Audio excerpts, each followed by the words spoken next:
로마서 11장 16절부터 보겠습니다. 24절까지.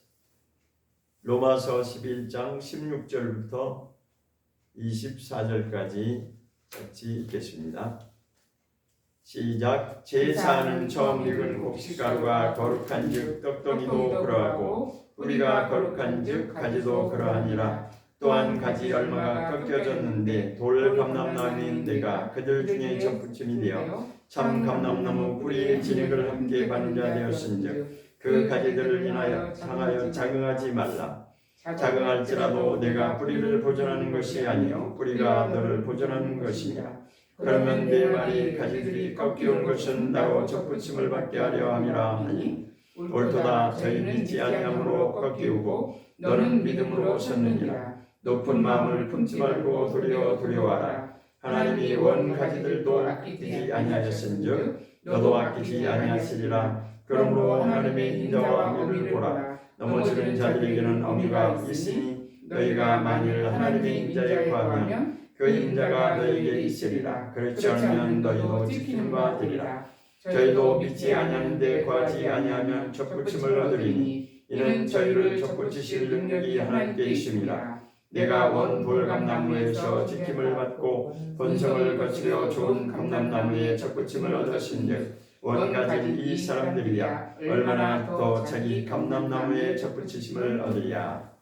아멘. 오늘 말씀의 주제는 거룩한 뿌리라고 하는 말씀을 나누도록 하겠습니다. 이 로마서 11장 말씀은 하나님의 인류를 향한 구원의 원리가 어떻게 진행되는지를 말씀하고 있는 것입니다.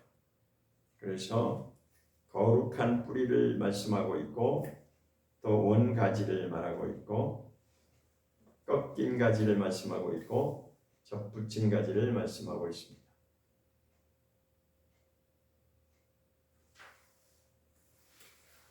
저도 예전에는 성경을 읽을 때 그냥 그런가 보다 하고 읽고 지나갔는데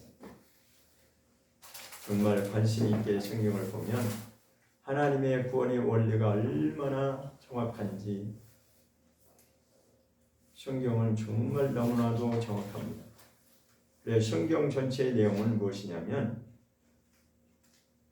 하나님의 구원의 원리에 대해서 말씀하고 있고 태초부터 종말까지를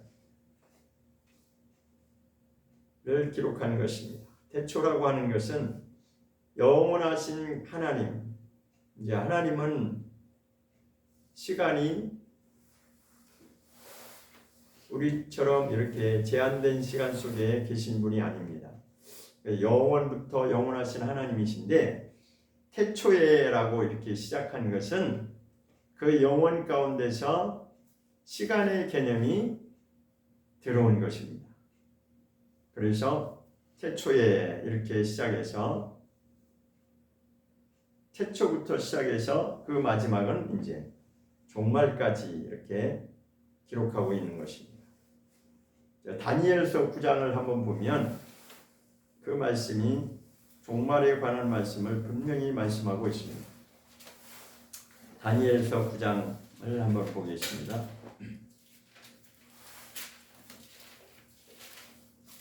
다니엘서 9장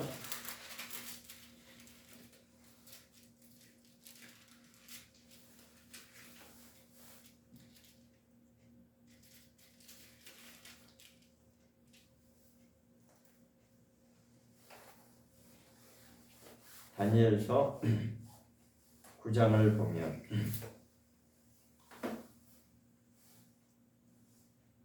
찾으셨나요?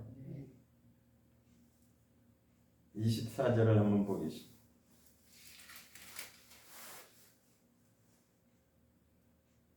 다니엘서 9장 24절 시작. 내 백성과 내 거룩한 성을 위하여 70일로 기한을 정하였나니 허물이 마치며 죄가 끝나며 죄악이 영축되며 영원한 의가 드러나며 이상과 예언이 임하며 또 지극히 거룩한 자가 기름 부음을 받으리라. 그러므로 너는 깨달아 알지니라. 예루살렘을 중건하며 일어날 때부터 기름 부음 받은 자가 곧 왕이 일어나기까지 7일과 62일가 지날 것이요 그때 곤란한 동안에 성이 중건되어 거리와 해자가 이룰 것이며 62일 후에 기름 부음 받은 자가 끊어져 없어질 것이며 장차 한 왕이 백성이 와서 그 성과 성소를 회파하려니와 그의 종말은 홍수의 어음을 같을 것이며 또 끝까지 전쟁이 있으며 황폐할 것이 작정되었느니라. 그가 장차 많은 사람으로 더불어 한 일의 동안의 언약을 굳게 정하겠고 그가 그 일의 절반의 제사와 예물을 금지할 것이며 또 장포하여 미운 물건에 날개를 의지하여 줄 것이며 또 이미 정한 종말까지 진노가 황폐케 하는 자에게 쏟아지리라 하였느니라. 무슨 말인지 모르겠죠? 이것은 지금 다니엘 선지자를 통해서 종말에 있을 것을 하나님이 계획하신 구원의 그 계획표를 말씀한 겁니다. 여기서 다른 거는 복잡하니까 다 이제 모르지만 이제 언젠가 이 말씀도 이제 들어야 될 날이 있겠죠. 지금은 이제 무엇을 찾기 위해서 이 말씀을 찾았냐면 맨 마지막 27절에 가보면 이미 정한 종말까지라고 하는 말씀이죠. 그렇죠? 중간에 27절의 그 중간 후반절쯤 가서 밑에서 두 번째 줄에 보면 이미 정한 종말까지라고 하는 말씀이 있어요. 그죠? 그럼 뭐냐면 이미 정한 종말이 작정되어 있다라는 것이죠. 하나님이 정하신 종말의 때가 정해져 있다라는 것입니다. 이것은 우리 인간이 어떠한 논리나 이론을 펴서 뭐 그렇다 아니다 이렇다 저렇다 아무리 논리 전기를 해도 이것은 하나님이 정하신 것입니다. 그러니까 하나님의 말씀을 볼 때 우리 인간의 그 논리로 자꾸만 이렇다 저렇다 그것을 평가하려고 하면 안 됩니다. 성경을 말씀을 이해하고 하나님의 정하신 때가 분명히 있구나. 그러면 그 하나님의 정하신 때가 무엇이냐면 종말에는 하나님의 심판이 있다는 것입니다. 왜 심판이 있느냐? 구원받을 자가 있고 그렇지 못할 자가 있다는 거죠. 그러니까 구원받는 자는 구원에 들어갈 것이지만 구원을 받지 못하는 자는 반드시 심판이 기다리고 있다고 하는 것을 우리는 분명히 알아야 됩니다. 제가 어저께 이제 또 하나 깨달은 거 있는데 그렇구나. 자, 여러분 바벨론이라는 거 아시죠? 바벨탑이라는 거 들어서 많이 들어보셨죠? 그래서 어제 딱 떠오르는 게 그 말씀이 딱 떠오르는 거예요. 찾아봤는데 그렇구나. 세상 문화는 바벨로 시작해서 바벨로 끝납니다. 이게 무슨 말이겠어요? 그러니까 바벨이라고 하는 것을 한번 찾아보겠습니다. 창세기 11장에 나오죠. 창세기 11장. 창세기 11장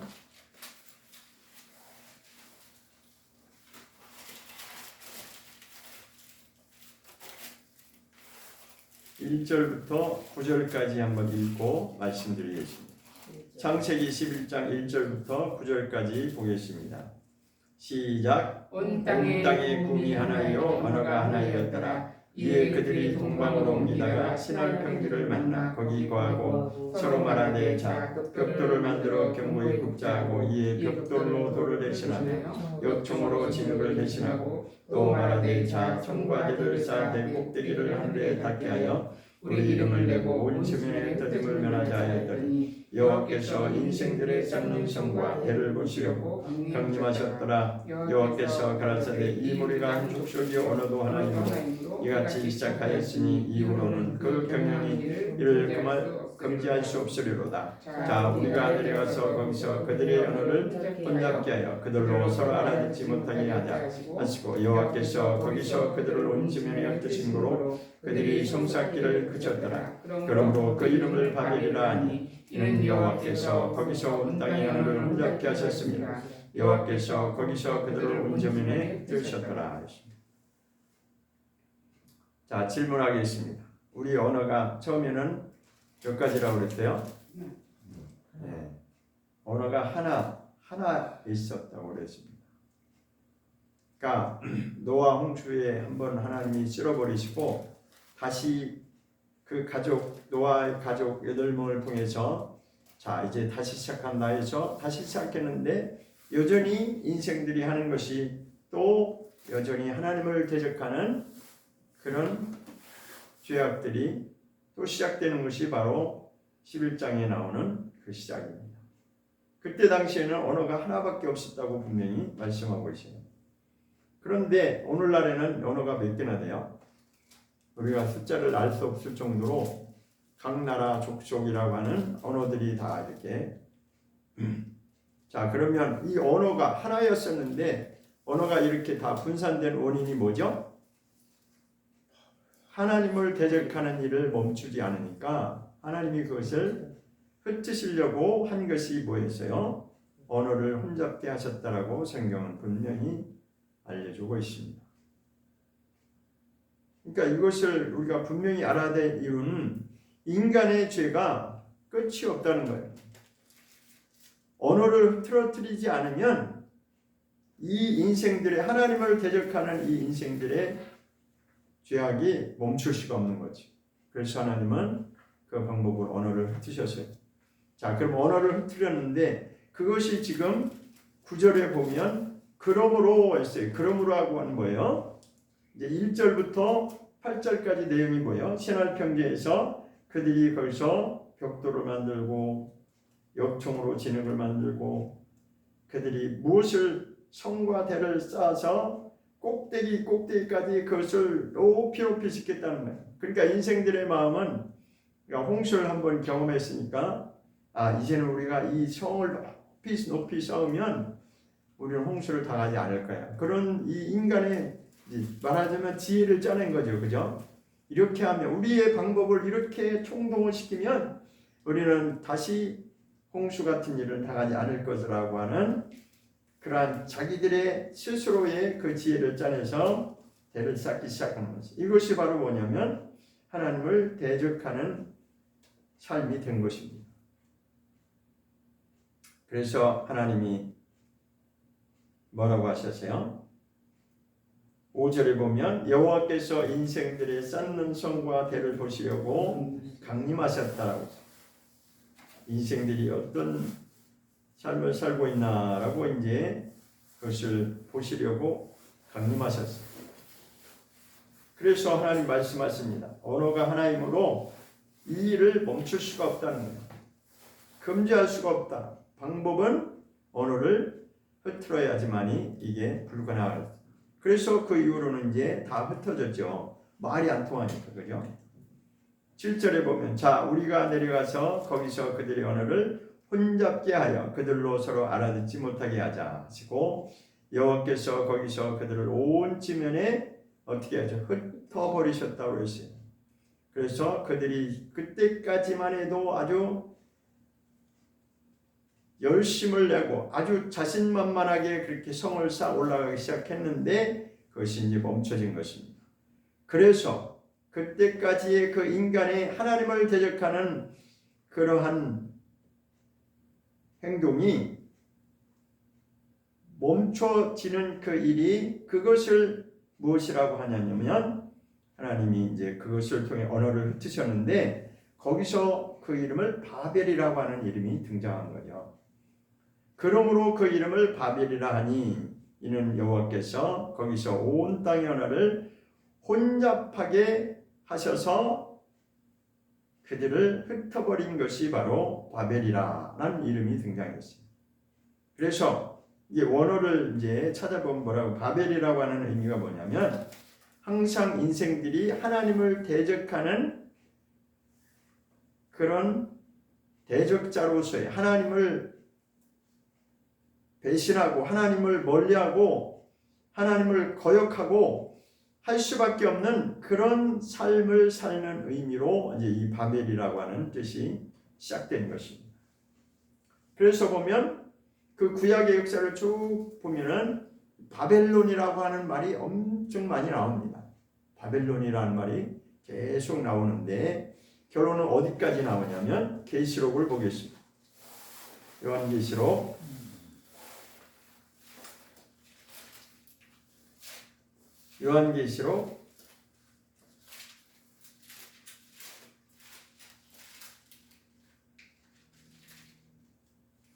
18장을 보겠습니다. 요한계시록 18장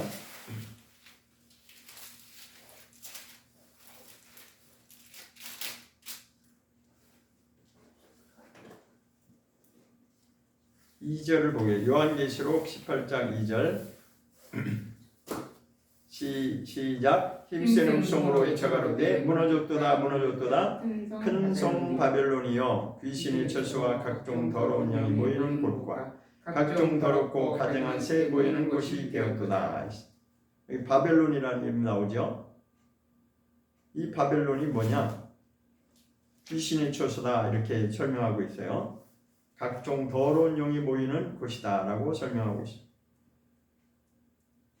무엇을 말하냐면 역시 마지막 심판 때에도 이 바벨론이라고 하는 이름으로 등장하고 있습니다. 결론은 뭐냐면 인생들이 시작부터 창세기 11장으로부터 그 등장하는 것이 바벨인데 인생들이 시작부터 끝까지 마지막 때까지 이 세상의 모든 것들은 역시 하나님을 대적하는 삶으로 멈추지 않는다는 것입니다.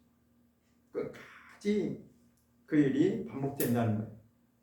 그러니까 역사를 보면 인류의 역사는 반복된다는 말이 있죠. 정말 그렇습니다. 인류의 역사는 거의 다른 거 없어요. 그러니까 자기네들의 성을 쌓으려고 하고 역시 하나님을 대적하는 삶으로 나갈 수밖에 없는 것이 인생입니다. 자, 그런데 하나님의 시작과 마지막도 분명하십니다. 자, 하나님의 시작은 무엇으로 시작하셨냐면 이스라엘로 시작해서 이스라엘로 정결이 맺어집니다. 자, 아브라함을 부른 것은 그 일을 이루시려고 아브라함 한 사람을 불러낸 거예요. 자, 다시 창세기로 돌아가겠습니다. 창세기 11장 창세기 11장 시작은 이제 시날 평지 그들이 동방으로 옮겨가다가 시날 평지를 만나서 거기서 시작한 것이 이제 하나님을 대적하는 그 일이었습니다. 시날 평지라고 하는 것이 10장에도 나오고 창세기 10장에 보면 시날 땅이 나오거든요. 창세기 10장 10절을 한번 보면 시작. 그의 나라는 시날 땅의 바벨과 에렉과 악갓과 갈레에서 시작되었으며 하십니다. 자, 여기서 그의 나라는 바로 세상 나라를 말하는 거죠. 그 세상 나라를 누가 지배하기 시작했냐면 첫 번째 사람이 니므롯이라고 하는 사람이었습니다. 니므롯은 함의 아들이죠. 함의 아들의 아들에 이제 몇 대 내려가죠. 함의 아들은 구스와 이렇게 쭉 내려가서 구스가 니므롯을 낳고 이렇게 가죠.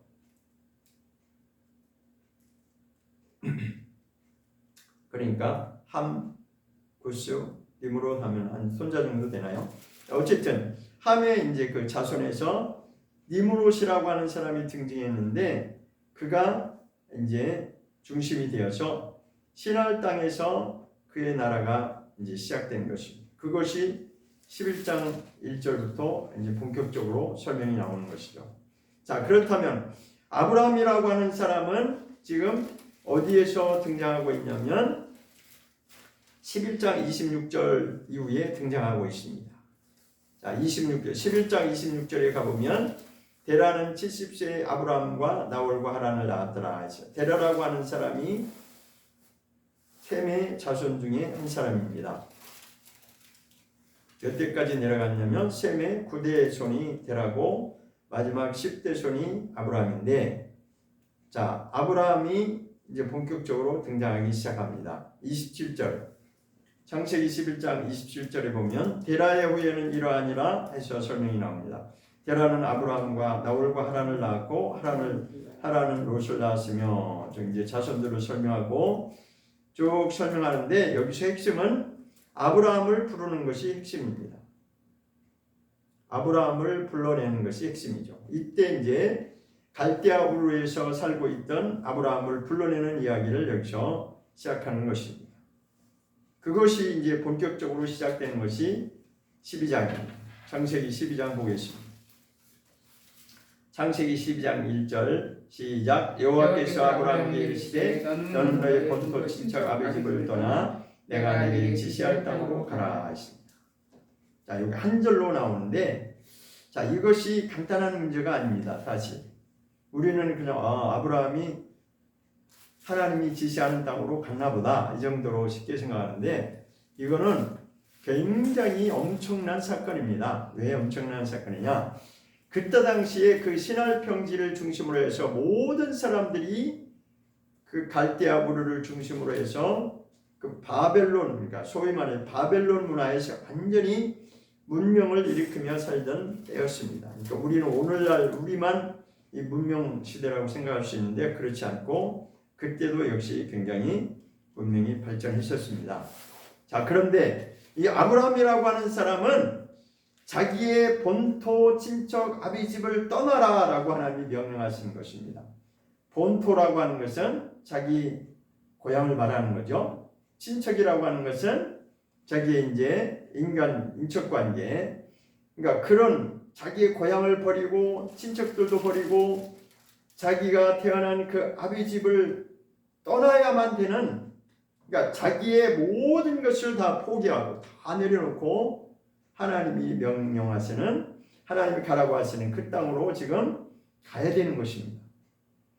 그런데 우리는 그 뭐 가나보다 라고 생각할 수 있지만, 이 일은 자기의 본토 친척 모든 것을 다 포기하고 다시 새 출발하는 그 가나안 땅으로 가는 것 그 자체가 엄청난 일이었습니다. 이것은 믿음이 없으면 절대로 할 수 없는 일입니다. 아브라함이 하나님을 믿었기 때문에 순종할 수가 있었던 것입니다. 그러니까 하나님이 여기서는, 그러니까 세상 말로 여기서는 비전을 볼 수가 없으니까 여기서는 안 되겠다. 그러니까 내가 다시 너를 가나안 땅이라고 하는 그 땅으로 내가 가게 해야 되겠다 해서 하나님이 옮기시는 거죠. 근데 그 역사학적으로 보면 이 갈대아 우르에서 아브라함이 가나안 땅까지 가는 그 거리가 그냥 뭐 여기서 서울 정도 아니면 여기서 한 부산 정도, 그 정도 거리가 아닙니다. 우리는 그냥 성경을 여기서 그냥 갔나 보다 이 정도. 근데 그 역사학자들의, 성경학자들의 그 기록을 보면 이 거리가 엄청난 거리예요. 몇백 킬로가 아니라 그보다 더 한 몇천 킬로 정도. 계산이 이제 정확히 제가 얼마인지 지금 기억이 안 나는데, 아무튼 그러니까 하나님이 지시하는 그 땅으로 가는 그 자체가 쉬운 일이 아니었다고 해요. 믿음이 있었기 때문에 아브라함이 그렇게 떠날 수 있었던 것입니다. 그러면 하나님이 왜 이 사람 한 사람을 불러냈냐? 그것이 바로 하나님의 시작인데, 구원의 역사를 이루어내기 위해서 아브라함 한 사람을 불러낸 거죠.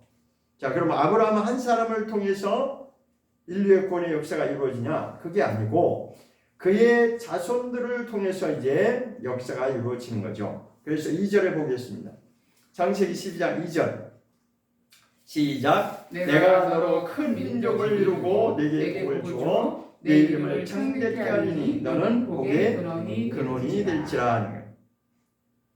근원이라고 하는 것은 다른 말로 하면 뿌리를 말하는 것입니다. 뿌리.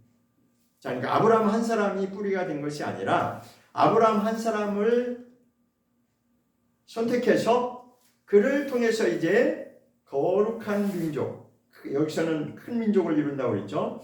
거룩한 민족을 이루시려고 하나님이 그를 한 사람을 뽑아낸 겁니다. 마치 이것은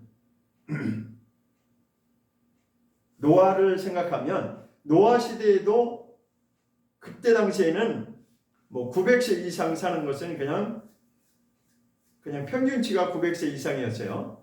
900세 못 사는 사람도 뭐 800 몇 세도 있지만 그 시대에는 어쨌든 항상 900세가 기준이었어요. 그러니까 그때도 엄청 많은 사람들이 이제 이 땅에 있었죠. 사실은 우리가 몰라서 그렇죠. 그럼에도 불구하고 그 땅에서 그 많은 인생들이 있었는데 누구 한 사람만 뽑아냈어요? 노아 한 사람만 뽑아냈어요. 그리고 그 가족을 구원해냈습니다. 자, 그러면 우리가 무엇을 여기서 생각해야 되냐면 하나님의 구원의 역사는 항상 이렇게 간다고 하는 것입니다. 역시 아브라함을 불러낸 것도 그 신할 평지, 신할 땅에서 다 하나같이 하나님을 대적하는 그런 삶을 살아가고 있는 중에 그 중에 한 사람을 뽑아낸 거예요. 아브라함이라고 한 사람을 뽑아내서 다시 하나님이 구원의 역사를 시작한 것입니다. 그런데 그 구원의 역사가 얼마 동안 갔냐? 그러니까 목적은 언제까지냐? 예수님이 탄생하시기까지가 그것이 이제 4000년의 역사가 흘러간 것입니다. 자, 그것이 거룩한 뿌리의 역할을 한 것입니다. 그러니까 구약의 모든 그 믿음의 조상들은 예수님 메시아가 오시는 그 길을 준비하기 위해서 이것을 탄탄하게 다지기 위해서 거룩한 뿌리의 역사를 이루어 온 것입니다. 그것이 거룩한 뿌리가 된 겁니다. 그러니까 우리가 오늘 이 시간에 제가 드리고 싶은 말씀은 이스라엘 민족이라고 하는 그 민족은 하나님이 특별히 선택하셨는데 무슨 일을 이루려고 선택하셨냐? 구원의 역사를 이루려고 그 한 사람 아브라함을 부르셔서 그의 자손을 통해서 자손의 자손을 통해서 민족을 이루게 하시고 그 민족 중에서도 그 역사를 보면 그러면 아브라함 한 사람을 택했어요. 그런데 이삭이 야곱을 낳고 야곱이 12아들을 낳고 12아들을 통해서 자 다시 출애굽기로 한번 가보겠습니다.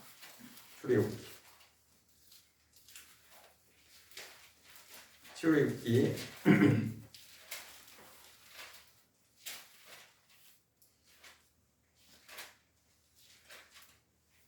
출애굽기 보겠습니다. 5절 보면 출애굽기 1장 5절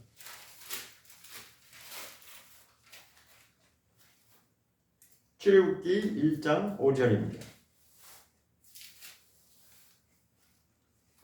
시작. 이미 야곱에 있는 요셉까지 야곱의 혈속이 모두 70인이었더라 했습니다.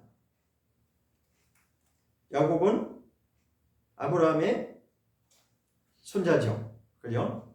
아브라함과 이삭과 야곱이니까 손자입니다. 근데 야곱의 족속이 그때 당시에는 애굽에 처음 출발할 때 그때 처음 이제 야곱에 있었어요. 애굽에서 나중에 이제 400년 후에 이제 나왔는데 그때 처음 시작할 때 이들의 가족이 혈속이라고 하는 것은 그들의 가족을 말하는 거죠. 야곱의 가족이 몇 명이라고 되어 있어요? 70명 있어요. 70명. 70명으로 시작한 겁니다. 70명으로 시작했는데 이제 많은 자손들이 나오고 계속해서 이제 나오는데 중요한 것은 아브라함을 한 사람을 택했지만 그의 자손들이 나오고 많은 민족으로 이렇게 성장을 했지만 그렇다고 해서 이스라엘의 모든 족속들이 다 구원을 받았냐? 그거는 아니죠. 그러니까 하나님은 목적이 뭐냐? 거룩한 자를 하나님 찾는 것이 목적이라는 거죠. 누가 됐든지 간에. 그러니까 그 중에서 아무리 많은 숫자가 있어도 하나님이 원하시지 않는 사람이 더 많이 숫자가 더 많다는 거죠. 구원의 역사는 항상 그렇게 흘러왔습니다. 자, 그래서 오늘 본문 말씀으로 돌아오겠습니다. 구원의 역사가 이렇게 시작됐는데 로마서 11장에 말씀합니다. 16절에 보면 제사하는 처음 익은 곡식가루가 거룩한즉 떡덩이도 그러하고 뿌리가 거룩한즉 가지도 그러하다라고 했습니다. 여기서 두 가지가 말씀되고 있습니다. 곡식가루에 대해서 말씀하고 있고 그 다음에 거룩한 뿌리에 대해서 말하고 있죠. 이것은 이스라엘의 그 역사를 이렇게 한마디로 압축해서 말씀한 거예요. 구약의 역사, 이스라엘 민족이 선택받아서 그렇게 하나님의 구원의 역사를 이루기 위한 그러한 출발점이 바로 그렇게 시작되었다는 것이죠. 그것이 바로 거룩한 뿌리가 되었다는 것이죠. 자, 민수기에 보면 이런 말씀이 있어요. 민수기 15장을 한번 보겠습니다. 민수기 15장입니다. 민수기 15장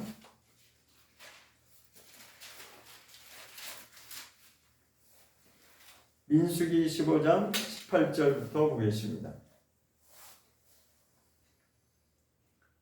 18절부터 21절까지 한번 보겠습니다. 민수기 15장 18절부터 시작. 이스라엘 자손에게 고하여 이르라. 너희가 나의 인도하는 땅에 들어가거든 그 땅의 양식을 먹을 때에 여호와께 거제를 드리되 너희의 처음 익은 곡식가루 떡을 거제로 타작마당에 거제같이 이도록 드리라.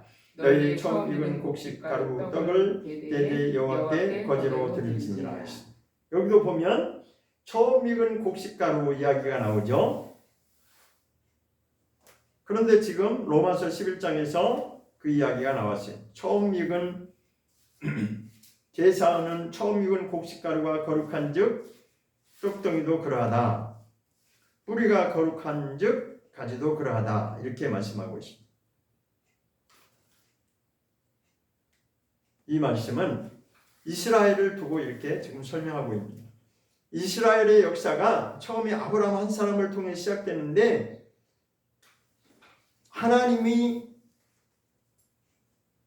하나님께 드려지는 이 곡식가루, 그러니까 이 곡식가루라고 하는 건 뭐냐면 레위기에 보면 이게 소제라는 것이 있어요. 소제는 곡식의 가루를 내서 하나님께 제사 드리는 것이 바로 이제 거기에 가루가 등장하는데 여기서 지금 곡식가루를 설명하는 것은 다름 아닌 이스라엘 민족의 역사를 이렇게 표현한 것입니다.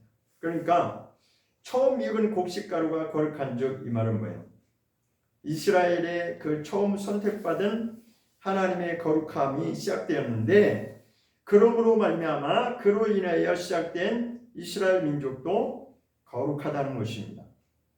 그리고 또 한 가지를 더해서 뿌리가 거룩해서 가지도 그러하다. 이것도 역시 뿌리는 아브라함부터 시작해서 이스라엘의 그 하나님의 구원의 역사의 그 근거를 말하는 것이 근원을 말하는 것입니다. 그런데 거기서 난 가지도 그러하다 이렇게 했습니다. 그 가지는 어떤 가지일까요? 유대민족을 말하는 것입니다. 자, 우리가 생각할 때는 지금 유대인들은 예수 믿지도 않는데 이렇게 쉽게 생각할 수 있죠. 그러나 하나님의 관점에서 볼 때는 그러한 유대인 중에서도 거룩한 자들이 있다는 것입니다.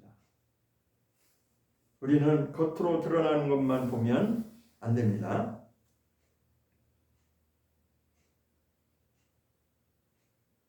조금 덜 이해가 되시죠? 자, 그런데 어느 말씀을 이제 보면 이 말씀을 보면 조금 이해가 갈 것입니다. 사도행전 20장을 한번 21장을 보겠습니다. 이렇게만 보면 좀 이해가 좀 덜 되죠, 그죠? 쉽지 않습니다. 그러나 사도행전을 보면 21장 보겠습니다. 사도행전 21장 20절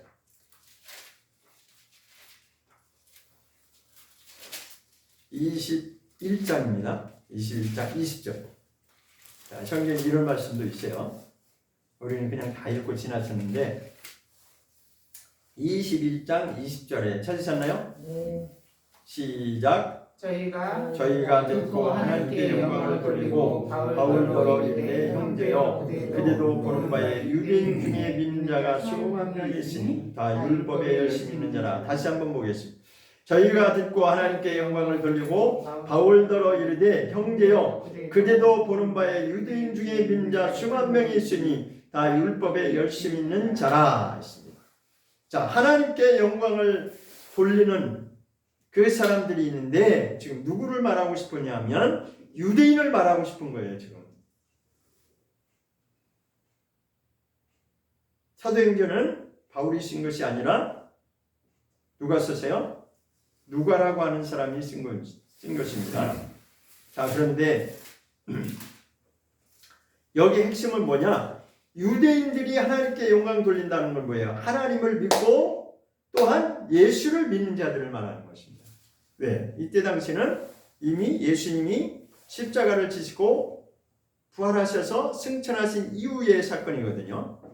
그때 이제 막 사도들이 막 복음을 전할 때 초대 기독교의 시작 때를 말하는 것입니다. 그러니까 초대 그리스도교가 시작될 때 그때를 말하는 거죠. 그러니까 그때는 어떤 일이 벌어졌냐? 유대인 중에서도 믿는 자가, 여기서 믿는 자라고 하는 것은 그냥 구약 시대처럼 하나님 믿는 그런 차원이 아니라 예수를 믿고 영접하고 믿는 자들을 말하는 것입니다. 그러니까 예수를 믿고 구세주로 메시아로 구원자로 믿는 자의 수가 얼마나 있었다고 그랬어요? 수만 명이라는 것입니다. 이것이 바로 초대교회의 시작을 여기서 보여주고 있는 것입니다. 그러니까 우리가 오늘날 우리가 사는 우리의 시점에서 보면 유대인들은 믿음도 없고 형편없는 사람들이고 예수를 안 믿기 때문에 이렇게 생각하는데 그렇지 않다는 것입니다. 그럼 결국 뭐예요? 로마서에서 하나님 말씀하고 있는 뿌리가 거룩한 즉 가지도 그러하다. 이것을 지금 말씀하고 있는 거예요. 그러니까 원 뿌리는 구약의 역사를 말하는 것이고 예수님이 오시기까지의 그 역사가 뿌리의 역할이 되는 것입니다. 그런데 그 중에 자, 그러면 제가 질문 드리면 하나님의 가장 핵심은 누구예요? 예수 그리스도의 나타나심이요. 나타나심. 조금 좀 이해가 덜 되시는 듯한데 하나님의 구원의 역사의 가장 핵심은 어디예요? 예수 그리스도의 나타나심입니다. 그것이 언제 있었어요? 2000년 전에 있었죠. 그렇죠? 2000년 전에 예수님이 이 땅에 오신 것입니다. 그러니까 예수님을 중심으로 할 때 예수님이 오시기 그 이전의 역사가 있었고 예수님이 나타나신 그 이후의 역사가 둘로 나눠지는 것입니다. 그렇죠? 그래서 우리는 지금 그것을 어떻게 쓰냐면 예수님이 오시기 전의 역사를 BC라고 이렇게 표현을 하죠. 그죠? 그리고 예수님이 오신 이유를 뭐라고 해요? AD라고 이렇게 표현합니다. 그것이 어떤 것을 근거로 그렇게 나오냐? 예수님이 기준이 되기 때문에 그 말이 나온 것입니다. 그래서 인류의 모든 역사를 통틀어서 가장 기준은 예수님입니다. 그래서 예수님이 오시기 전의 역사가 구약의 역사고 예수님이 나타나신 그 이후의 역사가 신약의 역사가 되는 것입니다. 자, 그런데 다시 창세기로 돌아가면 창세기 3장을 보겠습니다. 창세기 3장 조금 좀 어려운 듯 하지만 그래도 자꾸만 들으셔야 됩니다. 창세기 3장 15절입니다. 창세기 3장 15절입니다. 시작. 내가 너로 여자와 원수가 되게 하고 너희 후손도 여자의 후손과 원수가 되게 하리니 여자의 후손은 내 머리를 상하게 할 것이요 너는 그의 발꿈치를 상하게 할 것이니라 하시고 있습니다. 자, 이 말은 누구에게 선포한 말씀이죠? 자, 그 이전을 이제 봐야죠. 그 앞을 봐야죠. 14절 보겠습니다. 14절 시작. 여호와 하나님이 뱀에게 이르시되 내가 이렇게 하였으니 내가 모든 육축과 들의 모든 짐승보다 더욱 저주를 받아 배로 다니고 종신토록 흙을 먹을지니라. 자, 이것을 뱀이라고 하는 것을 형상화시켜 지금 말씀하고 있는데 사실은 본 뜻은 하나님을 대적한 사단을 이렇게 표현한 것입니다. 그렇죠? 자, 뱀이라고 하는 것이 우리가 더 저 산에 올라가면 들어있는 그 뱀도 뱀이지만 그것을 지금 형상화시켜서 이게 이제 사단을 대신하는 그런 존재로 이렇게 표현한 것입니다. 그렇기 때문에 계시록에서는 뭐라고 말하냐면 사탄을 표현하기를 뱀이요 이렇게 표현하고 있거든요. 그러니까 여기서 14절은 대상이 누구냐면 사단입니다. 하나님의 원수 사단에게 15절 말씀이 선포되는 말씀이죠. 내가 이렇게 인류에게 아담과 하와에게 죄를 짓게 했으니 내가 죄의 근본이니까 앞으로는 이 일이 하나님이 어떻게 이제 이루실 것을 선포한 말씀입니다. 그리고 15절 말씀은 여자의 후손으로 올 자가 있는데 그가 내 머리는 사단의 머리를 상하게 하는, 그러니까 사단의 그 사망 권세를 완전히 박살낸다는 거죠.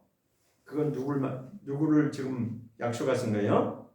예수 그리스도가 오실 것을, 인류의 구원자이신 예수 그리스도가 나타났을 것을 지금 창세기 3장 15절에서 예언한 말씀입니다.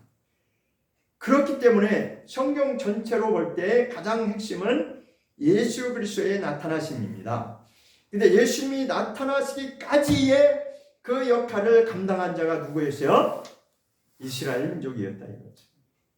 그때까지만 해도 우리 이방 민족들은 아니었어요. 이방 민족은 그냥 하나님하고 상관없는 자들이었다고. 에베소서에서 그 말씀을 하죠. 너희는 하나님과 상관없는 자였다. 그렇기 때문에 지금 로마서 11장에서 말씀하고자 하는 것은 뿌리가 거룩한즉 가지도 거룩하다, 곡식가루가 거룩한즉 떡덩이도 거룩하다 하는 것은 유대민족 이스라엘을 향한 그 민족을 이렇게 설명한 겁니다. 아까 그래서 제가 민수기를 찾아 보여드렸죠. 민수기에서 그 이야기가 나오는 것입니다.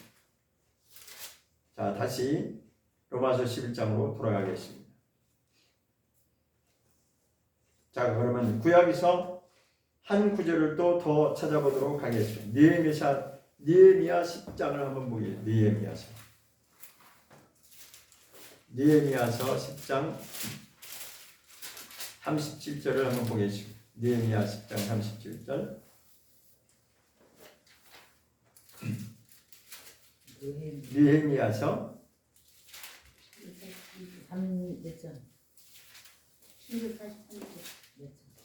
에스라 다음이죠. 역대야 다음에 에스라, 그 다음에 느헤미야. 10장 37절 보겠습니다. 느헤미야 10장 37절 시작. 또 처음 익은 밀의 가루와 거제물과 각종 과목의 열매와 새 포도주와 기름을 제사장들에게로 가져다가 우리 하나님의 전 골방에 두고 또 우리 물산의 11조를 레위 사람들에게 주리라 하였나니 이 레위 사람들은 우리의 모든 성에서 물산의 11조를 받을 자이니며. 여기 보면 37절에 지금 처음 익은 가루, 밀의 가루 이야기가 나오고 그 다음에 그것뿐만 아니라 각종 과목의 나무 열매를 말하죠. 열매를 말하고 새 포도주와 기름에 이렇게 나오죠. 가루, 과목의 나무 열매, 새 포도주. 그러면서 하나님의 전 골방에 두고 우리 물산에 11조를 11조 얘기가 나오는데 11조라고 하는 개념이 여기서 무슨 의미로 쓰였냐면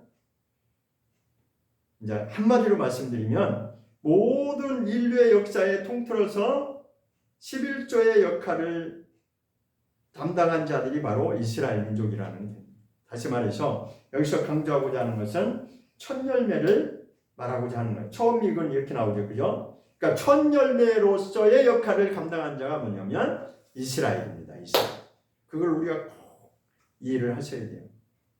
그러니까 바울이 지금 무슨 말을 하고 싶으냐면 너희가 이스라엘 민족을 무시하지 마라. 그 얘기가 하고 싶은 거예요. 이스라엘은 선택받은 민족이고 무엇 때문에? 인류의 역사의 구원의 역사를 이루기 위해서.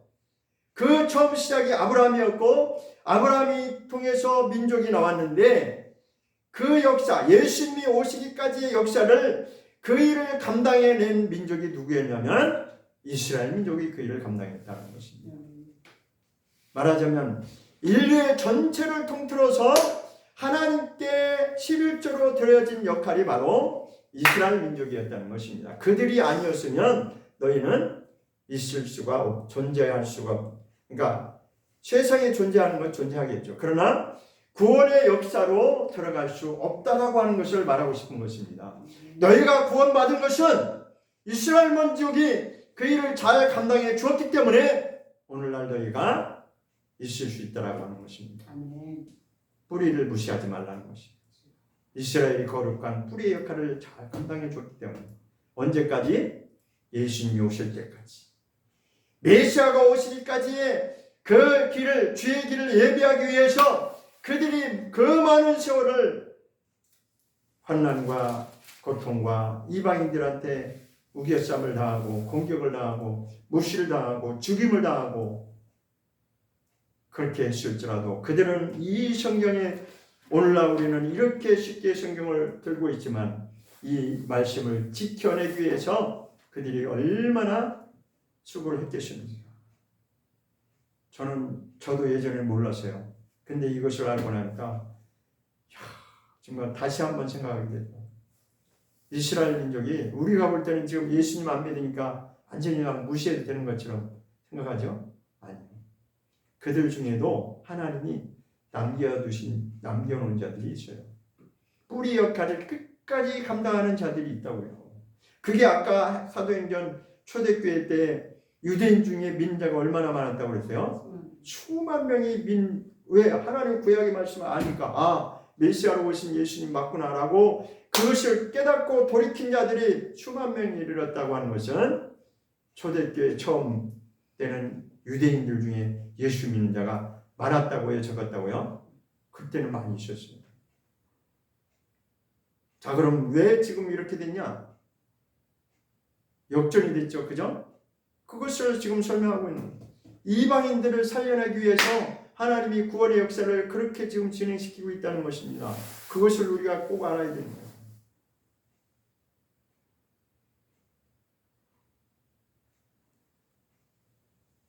또 한 구절 볼까요? 사도행전 6장을 보겠습니다. 사도행전 6장. 사도행전 6장 7절입니다. 사도행전 6장 7절 찾으셨나요? 제 성경으로는 195페이지인데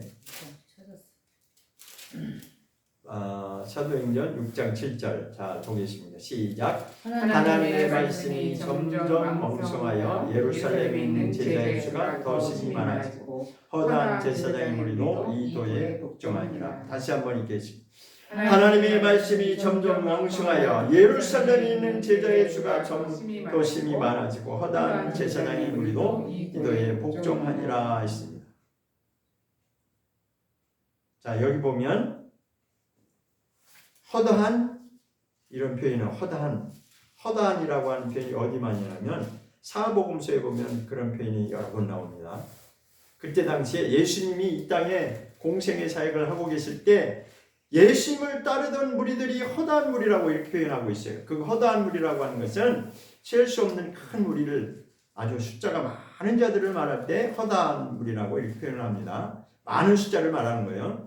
그런데 여기서 보면 하나님의 말씀이 점점 왕성하다. 이제 초대교회 당시를 말하는 처음 이제 예수님이 승천하시고 나서 사도들을 통해서 복음이 왕성하게 전파될 때 그때 예루살렘의 상황을 말씀하고 있습니다. 예루살렘에 있는 누구를 말하고 있냐면 예수님을 따르는 제자를 말하고 있는 것입니다. 그냥 구약의 하나님을 믿는 그런 차원이 아니라 하나님을 알 뿐더러 여호와 하나님을 알 뿐더러 이제 더하여서 그가 보내신 자 예수 그리스도가 메시아임을 알고 따랐던 제자의 수가 심히 많아지고 이렇게 표현하고 있습니다. 그들을 예수님을 믿고 따랐던 제자의 수가 엄청나게 많았어요. 그런데 후반절에 보면 뭐라고 되어 있냐면 허다한 누구라고 되어 있어요? 제사장의 무리라고 되어 있습니다. 그럼 뭐예요?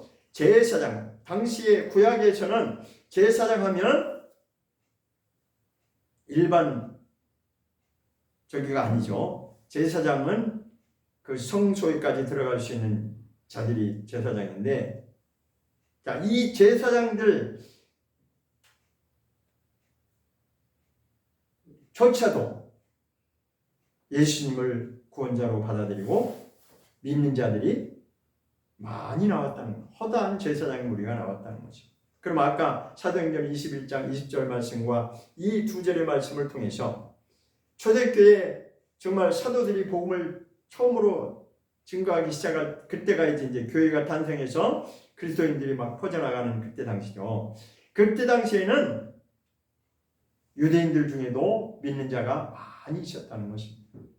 그만큼 유대인들이 순수했다는 것이죠. 그런데 이제 그 뒤에는 역전이 되는데, 그게 또 그 이유가 있고 역사가 있습니다. 오늘 이제 그 얘기하면 얘기가 길어지니까, 자, 그래서 자, 거룩한 뿌리는 이스라엘 민족을 말하고 또 거기에서 나온 원가지가 있는데 그 원가지가 바로 이스라엘 민족 유대인들이라고 하는 것입니다. 그런데 이제 그 다음에 진행되는 것은 다시 로마서 11장으로 돌아가겠습니다. 로마서 11장 보겠습니다. 자, 16절에서는 거룩한 가루가 거룩하다, 뿌리가 거룩하다, 거기서 나온 거룩한 가지가 있다. 거기까지 이제 유대인들을 설명하고 17절 시작. 또한 가지 얼마가 꺾여졌는데 돌 감람나무 인대가 그들 중에 접붙임이 되어서 참 감람나무 뿌리의 진액을 함께 받는 자가 됐다. 여기서 핵심은 이방인 구원입니다. 자, 어떤 일이 있으므로 이게 진행이 되세요? 가지의 얼마가 꺾여졌는데, 그 원래 가지들이 있었는데 그 가지들 중에 얼마가 꺾여졌다라고 하는 것은 이제부터는 이스라엘 유대 민족이 믿음을 받아들이지 않는 그런 일들이 있게 됐다는 거죠. 그것은 구원의 역사가 그렇게 진행되고 있다는 거예요. 무슨 일이 있기 위해서 가지를 거기서 잘라내고 그 다음에 뭐가 이루어지는 거예요? 돌 감람나무에 있던 우리 이방인들을 그 참 감람나무에 접붙임을 당하게 하기 위해서 이제 역전이 된 거죠. 그래서 구원의 역사는 이방인들에게 퍼져나가기 시작한 겁니다. 유대인들은 이제 꺾여졌다는 것은 믿음이 없는 것을 말하는 거죠. 이해가 되셨죠? 유대인들이 믿음이 없음으로 말미암아 꺾여져 나갔는데, 그러므로 말미암아 이방인인 돌 감람나무는 이방인을 말하는 거예요. 이방인들이 참 감람나무에 접붙임을 당하니까 그 다음에 이제 어디부터 진액이 올라온다고요? 참 감람나무 뿌리에서부터 진액이 올라와서 그 진액을 받고 접붙임을 받은 그 이방인인 가지가 살아나게 됐다는 거죠. 자, 그러면 우리 이방인이 살게 된 것은 누구 때문에 살게 됐다는 거예요? 참 감람나무 때문에 살게 된다는 거예요. 왜? 거기에 접붙임을 당했기 때문에. 우리가 접붙임을 당하지 않았으면 우리는 그냥 돌 감람나무로 존재하는 것입니다. 돌 감람나무는 뭐라는 거예요? 그냥 구원하고 상관없는 자로 산다는 거죠. 이 복음을 받게 된 것은 우리가 그렇게 참 감람나무인 이스라엘 민족에게 접붙임을 당했기 때문에, 무슨 일로 인해서 유대인 중에 꺾여진 자들이 떨어져 나감으로 인해서 그 자리에 우리가 접붙임을 당했다는 것입니다.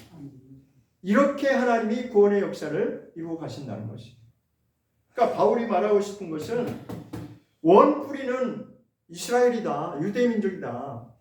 너희가 볼 때는 이스라엘 민족이 아무것도 아닌 것처럼, 형편없는 것처럼 그렇게 생각하는데 그거 아니다라는 거지. 그래서 18절부터 그 말씀을 합니다. 18절 보겠습니다. 11장 18절. 그 가지들을 향하여 자긍하지 말라. 이 말이 뭐예요? 그 가지들이 어떤 가지를 말하는 거예요? 믿지 않는 유대인. 네. 믿지 않는 유대인도 해당될 수 있지만 원 가지들이 있다라는 그 얘기를 하고 싶은 거예요. 원 가지도 있고 꺾여져 나간, 잘려져 나간 꺾이운 가지도 있는데 원 가지도 있고 꺾여진 가지도 있는데 두 가지를 다 포함해서 이스라엘 민족을 향해서 너희가 이스라엘 민족을 무시하지 말라. 너희가 더 특별한 것처럼 우리는 믿음도 이렇게 있고 예수님을 잘 믿는데 저 유대인들은 예수도 안 믿는다. 이렇게 스스로 평가하지 말라는 거야. 스스로 높아지지 말라는 거야. 너희가 그렇게 자긍할지라도 내가 뿌리를 보존하는 것이 아니요 뿌리가 너를 보존하는 것이다. 이렇게 말씀하고 있어요. 자, 그러면 아까 원 뿌리가 있는데 그 뿌리가 뭐라고 그랬어요? 거룩한 뿌리라고 그랬죠. 자, 그러면 우리가 지금 접붙임을 당해서 그 영양분을 진액을 우리가 빨아들여야 우리가 살 수 있잖아요. 그죠? 여전히 지금도 그 뿌리 역할을 감당하고 그 뿌리의 진액을 공급해내는 역할을 누가 하고 있다는 거예요? 이스라엘의 원 뿌리와 원 가지들이 있다라는 것입니다. 우리의 눈에는 보이지 않습니다. 그래서 성경에서는 그것을 뭐라고 표현하냐면 남은 자가 있다라고 이렇게 표현하고 있는 것입니다. 남은 자가 있다. 유대인들 중에 우리가 보이지 않지만 남은 자, 하나님은 그 일을 이루어가고 계시다 해요. 그런데 언젠가는 이제 이게 다시 유대인들이 살아나는 역사가 있게 된다는 것입니다. 그래서 마지막에 제가 아까 말씀드렸죠. 하나님의 구원의 역사는 누구로 시작했다고 그랬어요? 이스라엘로 시작해서 이스라엘로 결론을 내린다는 것입니다. 그래서 계시록에 이스라엘 민족이 중요한 것입니다. 그래서 계시록에 이스라엘 민족이 첫 열매의 역할을 감당하는 것입니다. 여기까지 이해를 하셔야 됩니다. 첫 열매는 누구라고요? 이스라엘을 말하는 것입니다. 우리는 지금까지 첫 열매에 대해서 다 어떻게 했냐면 우리 이방인들 중에 믿음이 좋은 자가 첫 열매라고 다 그렇게 생각했는데 구원의 원리에서는 그렇지 하나님의 구원의 원리는 이스라엘입니다. 그들이 그 일을 감당했고 그들이 첫 열매로 드린 바 되었고 그들이 곡식가루에 거룩한 곡식가루 드려진 바가 되었고 그들이 11조로 드린 바가 되었고 11조라고 하는 것은 첫 열매를 드리는 것이에요. 하나님이 왜 첫 열매를 강조하냐? 왜 그것을 그렇게 구약에 보면 첫 열매에 대해서 엄청 강조하고 있죠? 첫 소산은 무조건 하나님께 먼저 드려야 된다. 이 개념이 뭐냐면 잘 이해하셔야 돼요. 우리의 모든 것은 누구로부터 시작했어요? 하나님. 이게 입으로는 그렇게 시인하죠. 그런데 디도서 1장 16절에 보면 하나님을 시인하지만 시인한다고 하는 것은 입으로는 시인한다는 거예요. 입으로는 찾아보시죠. 디도서 1장 16절. 디도서 1장 16절을 보겠습니다. 찾으셨나요? 시작. 저희 디도서 1장 16절. 디도서입니다. 예, 디도서 1장 16절 시작. 저희가 하나님을 시인하나 행위로는 부인하니 가증한 자요 국정치 아니하는 자요 모든 선한 일을 버리는 자니라. 다시 한번 저희가 하나님을 시인하나 행위로는 부인하니 가증한 자요 국정치 아니하는 자요 모든 선한 일을 버리는 자니라. 이 말씀을 잘 이해하셔야 됩니다. 저희가 하나님을 시인한다고 하는 것은 입으로는 하나님을 인정한다는 거예요. 우리도 하나님 믿는다 이거죠. 입으로는 얼마든지 믿는다고 할 수 있는데 너희의 삶을 보니까 순종하지 않고 있다는 거예요. 그럼 뭐예요? 네 마음대로 하나님 입장에서 네 마음대로 살고 있지 않냐? 말씀대로 네가 순종 안 하고 있지 않냐? 자, 그러면 이거 역으로 생각해서 구약의 이스라엘 백성들은 4,000년 예수님이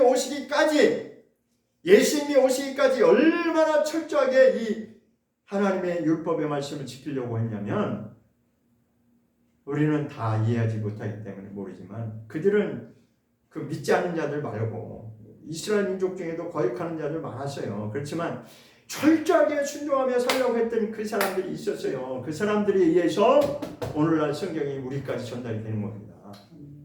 그들이 없었으면 이것도 없어요. 그들이 없었으면 우리도 없다고요. 우리는 구원받는 기회조차도 얻을 수가 없었어요. 그러나 철저하게 하나님 말씀대로 살려고 했던 그들이 있었기 때문에 오늘날 우리가 존재할 수 있는 것입니다. 지금 그 얘기를 바울이 하고 싶은 겁니다. 거룩한 뿌리가 있다. 그런데 그 원가지 중에서 원가지들이 없었던 게 아니라 가지들이 있었는데 유대인들이 원가지가 있었는데 그 가지들이 꺾여져 나가고 일부가 꺾여져 나가고 너희가 거기 접붙임 바 되어서 뿌리로부터 여전히 공급되는 그 진액을 너희가 공급받아서 살아났지 않냐. 그 뿌리의 역할을 감당하고 있는 게 누구냐. 지금도 여전히 존재하고 있는 유대인들이 있다라고 하는 그 하나님 말씀대로 철저하게 살려고 하는 그 유대인들이 없어진 것이 아니다. 그대로 뿌리 역할을 감당하고 있다는 것이죠. 그래서 뿌리가 있고 원가지가 있고 꺾인 가지가 있고 거기까지는 유대인이에요. 뿌리도 유대인이고 원가지도 유대인이고 꺾여져 나가는 그들도 유대인이고 그런데 그 다음에 마지막에 접붙인 가지가 있는데 그들이 바로 우리가 되는 거예요. 유대인 아니 이방인이 되는 거죠. 다시 로마서로 돌아가겠습니다. 로마서 11장. 로마서 11장. 자, 그래서 여기 설명 다 나와 있어요. 19절에 보면 이제 18절에는 뿌리가 너희를 보존한다. 너희를 지금 지켜주고 있는 역할을 그들이 하고 있다. 그 얘기고 19절에 그러면 내 말이 가지들이 꺾여온 것은 가지들이 꺾였다는 거예요. 유대인들이 꺾여져 나간 걸 말하는 거죠. 그 유대인들이 믿음이 없어서 꺾여져 나간 것은 나로 접붙임받게 하려 함이라 너희들이 말할 때 지금 그렇게 말할 수 있다는 거예요. 이방인을 두고 하는 말이에요. 맞습니다. 그래서 20절에 옳도다. 저희 믿지 아니함으로 그러니까 저희는 유대인들 믿지 아니하는 유대인들을 말하는 거예요. 유대인들이 믿지 아니함으로 꺾여져 나가고 그 다음에 너는 우리 이방인은 믿음으로 말미암아 서게 되었다라는 것이죠. 구원받게 되었다는 거죠. 구원의 반열에 들어왔다는 것이죠. 그렇지만 그러나 그 뒤에 하고 싶은 말씀은 바울이 21절부터 20절 후반절부터 높은 마음을 품지 말고 도리어 두려워하라. 너희가 스스로 교만한 마음을 품지 말라는 것입니다. 너희가 더 낫다라고 유대인보다 더 너희가 더 낫다라고 착각하지 말라는 거예요. 그들이 없으면 우리도 없는 것입니다. 오히려 두려워하라. 하나님 앞에 두려워하라는 거예요. 함부로 말하지 말고 순종을 잘 하면서 살아라는 것입니다. 21절은 또 설명하고 있습니다. 21절 시작. 하나님이 원 가지들도 아끼지 아니하셨은즉 너도 아끼지 아니하시리라. 이 말씀을 우리가 잘 새겨 들어야 돼요. 하나님이 원 가지는 누구예요? 이스라엘 유대 민족이죠. 원 가지들도 하나님이 아낌없이 잘라내셨는데 누구를 구원시키기 위해서 이방인을 구원의 기회를 주기 위해서 원 가지들도 아주 가차없이 잘라내고 거기에 이방인들을 접붙였는데 만약에 이것이 역전되어서 너도 아끼지 아니하시리라. 이는 뭐예요? 너 정신 안 차리면 이방인들 너희들 정신 안 차리고 그렇게 교만하고 함부로 행동하면 너희도 꼽혀서 나갈 수 있다는 거예요. 무서운 말씀이잖아요. 성경 분명히 그렇게 말씀하고 있잖아요. 그냥 이런 말씀들은 그냥 다 읽고 지나가잖아요. 그러니까 이방인들이 이게 왜 이런 이야기가 나오냐면 이 기독교 역사를 보면요. 기독교의 이름으로 십자가의 이름으로 예수 믿는 자고 하는 자들이 그 이방인들이 얼마나 유대인들을 학살하고 무시하고 학대하고 오늘날도 지금 반유대주의가 얼마나 팽배한지 몰라요. 그러니까 성경을 함부로 하나님의 말씀을 함부로 대하니까 그런 일이 벌어집니다. 유대인들은 뭐 다 없애야 되고 죽여야 되고 유대인들이 형편없는 민족이고 그게 맞는 건가요? 그 이방 사람들이 지금 그 짓 하고 있는 거예요. 그러면 안 되는 겁니다. 우리가 해야 될 일은 감사하는 마음을 가지고 이스라엘이 회복되기를, 이스라엘 민족 예루살렘이 회복되기를, 그것을 기도하고 그것을 축복해야 되는 이방인입니다. 왜? 그들로 인해서 우리가 구원의 길을 받을 수 있었기 때문에 그렇습니다.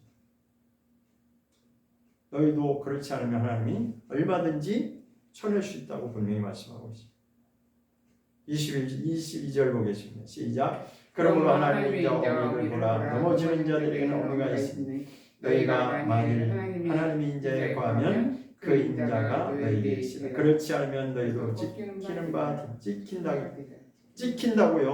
어떻지 않으면. 자, 여기 두 가지만, 인자와 어미 두 가지를 말하고 있는데, 인자는 하나님이 인자하신, 다시 말해서 하나님이 우리를 긍휼히 여겨주시는 그 마음, 그것이 있고, 또 하나는 어미가 있는데, 어미는 하나님이 엄하게 우리를 공의의 심판을 하시는 분이시다. 그러니까 한 가지만 생각하지 마라. 소위 말해 우리 기독교에 지금 뭐라고 해요? 하나님은 사랑이시다, 그렇게 말하죠. 그러니까 이것은 하나님이 인자하심에 해당되는 거예요. 그렇지만 그 반대로 하나님은 사랑만 있으신 것이 아니라 공의 하나님이시라는 것을 잊지 말아야 되는 것입니다. 그게 바로 엄이라고 하는 것이죠. 그러니까 공의의 심판하시는 하나님 앞에 너희가 정신 차리라. 그러니까 우리가 하나님의 인자함에 거하면은 여전히 우리가 구원에 있을 수 있지만, 그러나 그렇지 않으면, 그러니까 하나님이 우리를 긍휼히 여겨주시지 않는 그때가 우리에게 닥치면 어떡해요? 공의의 심판만이 기다리고 있다. 얼마든지 너희도 지켜나갈 수 있다고 합니다. 이 믿음의 원리를 우리는 너무 쉽게 지금, 그러니까 오늘날 다 지금 뭐라고 엉뚱한 말 하고 있잖아요. 응? 너도 구원받고 예수님 아니고도 뭐 구원받는다고 하는 이 종교 통합주의가 지금 흐르고 있고, 이거 진짜 보통 문제가 아닙니다. 우리는 그냥 그런가 보다 하는데 2013년도부터 WCC를 유치하고 지금 제가 듣기로는 올해 또 WEA 통일을 유치한다고 하는데, 이런 짓거리들을 멈춰야 해요. 회개해야 된다. 소위 말해 지도자라고 하는 자들이 회개해야 됩니다. 제가 한 말씀 더 드릴까요? 질문하겠습니다. 자, 우리가 알기로는 예수님을 누가 죽였어요? 예수님을 누가 죽였어요? 유대인이 죽였나요? 이방인이 죽였나요? 유대인들에 의해서 예수님 죽였다고 그렇게 이방인들이 알고 있잖아요. 그죠? 그래요. 그냥 통으로 생각하면, 그러니까 이방인들이 유대인들을 함부로 하는 거예요. 너희는 메시아 예수 그리스도를, 예수님을 죽인 자들이야. 십자가에 못 박아 너희들이 죽였지 않냐. 그런데요, 성경을 깊이 파면 직접적으로 예수님을 죽이게 한 역할은 빌라도도 아니고 이방인도 아니고 유대인 중에 지도자급에 있는 제사장들, 대제사장들, 바리새인 서기관들, 이들이 죽이는 역할을 한 거예요. 그럼 뭘 얘기하는 거죠? 지도자급에 있다고 해서 다 믿음이 하나님 인정하신 것이 아니다라는 걸 우리가 눈치를 채야 됩니다. 지도자의 반열에 지도자급에 있다고 해서 다 믿음이 좋은 것이 아니, 그들도 자기네들이 불리하니까 어느 날 예수님이 메시아로 등장해가지고 많은 사람들이 막 예수님을 따르고 그렇게 상황이 바뀌어버리니까 자기네들이 불리하거든. 제가 말씀드릴까요? 오늘날 기득권자들이 왜 지금 자기네들이 기득권 놓기 싫다 이거지. 그게 바로 욕심이에요. 그 당시에 그랬어요. 그 당시 기득권자들이 누구였어요? 그 바리새인들, 서기관들, 제사장들, 그 지도자급에 있는 자들이 자기네들이 그 기득권이 다 날아갈 판이니까 그리스도 예수를 죽이는 역할을 한 겁니다. 그러니까 정확히 말하자면 유대인 중에서도 그 지도자급에 있는 그들이 예수님을 죽이는 역할을 한 겁니다. 그 일반 민중들은 아니었어요. 그들은 예수님을 믿으려고 했어요. 성경이 아까 증명해 주고 있잖아요. 초대교회 때 예수 믿는 자들이 많았다고 그랬어요? 적었다고 그랬어요? 수만 명이라고 그랬잖아요. 그건 뭘 반증하는 거예요? 초대교회 그때 당시에는 예수를 믿는 자들이 유대인 중에도 많이 있었다고요. 하물며 거기다가 제사장들조차도 많은 자들이 예수를 믿고 따랐다고 했어요. 그러니까 그런 구절들은 우리가 모르고 지나가니까 잘 모르잖아요. 그러면 핵심은 뭐냐? 중요한 것은 이스라엘이 됐든 이방인이 됐든 중요한 것은 하나님의 긍휼하심 속에 있는 자들만이 구원을 받는다는 것이죠. 정신 차리라는 거죠. 유대인 무시하지도 말고 너희가 볼 땐 유대인이 형편없는 것 같지만 그러나 하나님이 남겨놓은 자들이 있다. 뿌리 역할을 여전히 감당하고 있는 자들이 있다. 그러나 언젠가는 이것이 역전될 것이다. 23절을 보겠습니다. 23절 읽고 시작. 저희도 믿지 아니하는데 구하지 아니하면 족붙임을 얻으리니 이는 저희를 쫓으실 능력이 하나님께 있습니다. 주권이 누구에게 있다고요? 하나님만이 주권을 가지고 있다. 그러니까 이게 저희라고 하는 것이 누구예요? 유대인을 말하고 있는 거예요. 유대인들도 너희가 볼 때는 유대인이 지금 믿음도 없고 형편없는 것 같지만 믿지 아니하는데 거하지 아니하면 이걸 반어법으로 거꾸로 이게 그죠? 믿는데 거하면 그 말이에요. 그냥 쉽게 믿으면 그 말인데 믿지 아니하는데 거하지 아니하면 이렇게 계속 이렇게 반어법으로 얘기한 거죠. 어렵게 얘기한 거죠. 그러니까 저들이 믿고 돌아오면 어떻게 한다고요? 유대인들도 믿고 돌아오면 하나님이 접붙이신다는 거예요. 하나님이 그 일을 하신다는 거죠. 그때가 언제라고요? 마지막 때에 그 일이 이루어진다는 거죠. 그래서 하나님은 이스라엘로 시작해서 이스라엘이 결론을 내는 겁니다. 이스라엘이 돌아오면 이제는 모든 것이 다 결산이 되는 겁니다. 이스라엘이 돌아오는 것을 보면 때가 점점 더 이르렀다고 하는 것을 그것을 깨달으라는 거죠. 기도하겠습니다.